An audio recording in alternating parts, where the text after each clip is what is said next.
Salut, ça va bien?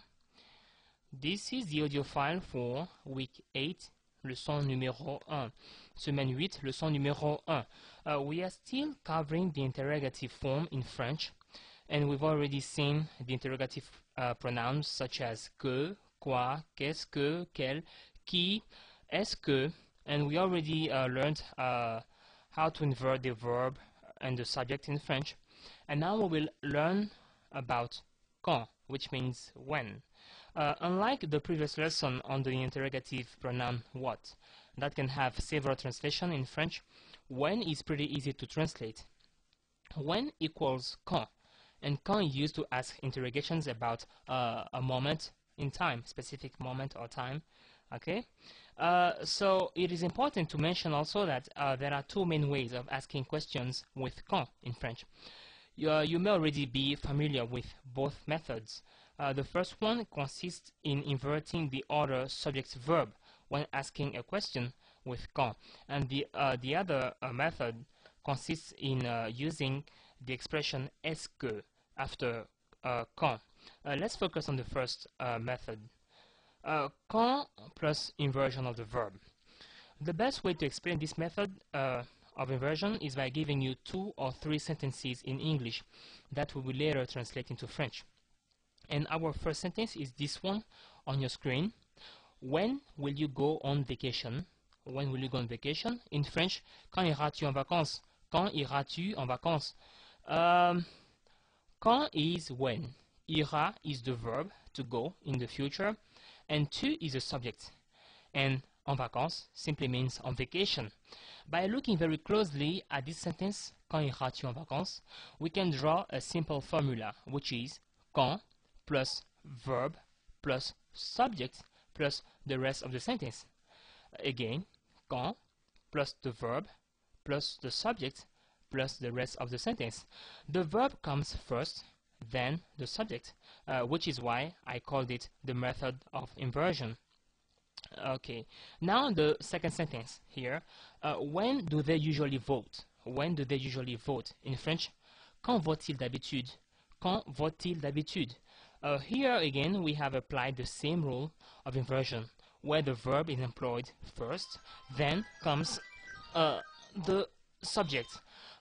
Quand plus verb vote, vote in French. Quand plus the verb vote plus subject il and plus the rest of the sentence. Now let's learn how to apply the other method by using the expression est-ce que after using the interrogative pronoun quand. When using est-ce que after the word quand, you don't need to invert the other subject verb like we did in the first method. So our new formula will be quand plus est-ce que plus subject plus verb plus rest of the sentence. Again, this formula will be quand plus est-ce que plus the subject plus the verb plus the rest of the sentence.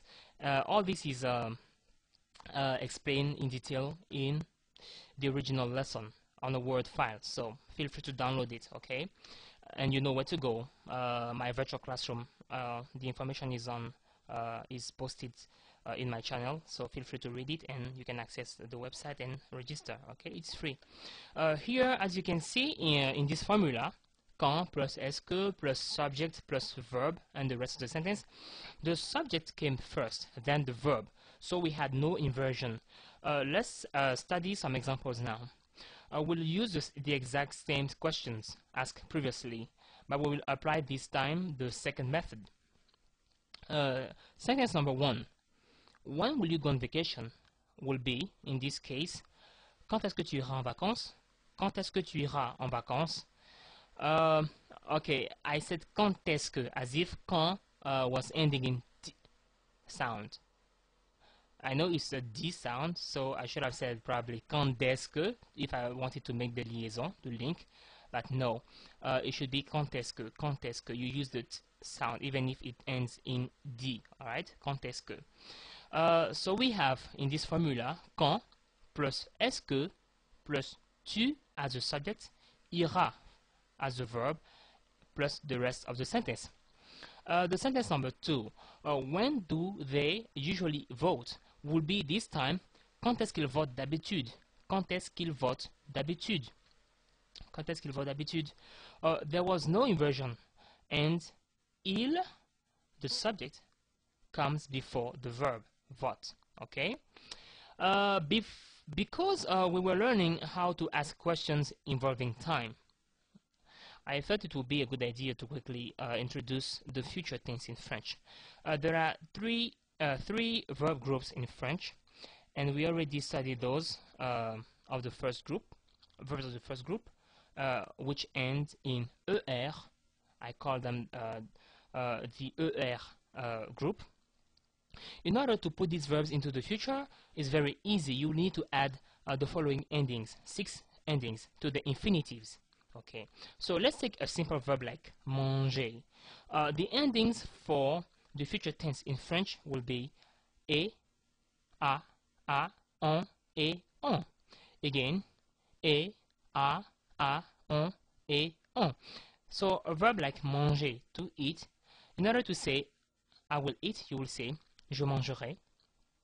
You will eat, tu mangeras.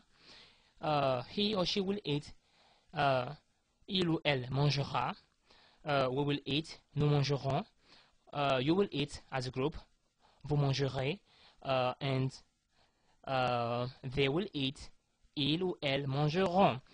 Okay, so je mangerai, tu mangeras, il mangera, nous mangerons, vous mangerez, ils mangeront. So this applies to verbs of the first group ending in er, like manger, danser, parler, sonner, demander, poser, raconter. Plenty of verbs like that, and it's very easy to form the future tense. Alright, so this also applies to verbs of the second group. You use the infinitives and you add a, on, et, on. Okay, so a verb like finir, which belongs to the second group. A verb of the second group are verbs which end in er, like finir, or choisir, or bâtir, and whose present participle is formed in ils.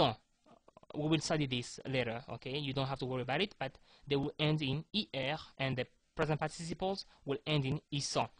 Okay, so for those verbs, you also add those endings et, on, et, on. So finir, for example, which is to finish, it will be je finirai, tu finiras, il finira, nous finirons, vous finirez, ils finiront. Or choisir, je choisirai, tu choisiras, il choisira, nous choisirons, vous choisirez, ils choisiront. All right. But for verbs of the third group, which is this is actually much more complicated, and we need a special tutorial for that. Okay. So that's it. Now you know how you can easily ask questions with quand, okay, by using those two formulas. And I hope you enjoyed this tutorial. One more thing, okay, don't hesitate to join the my virtual classroom. It's free, and those lessons are in the Word format, okay, so you can download them to your computer and spend as much time as you want, and email me, and well, we have weekly exams, so you can take them and you can see how well or bad you do, and I will give you some reviews.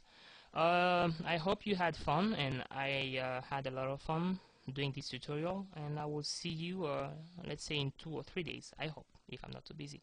Alright, thank you, au revoir, et à bientôt, bye.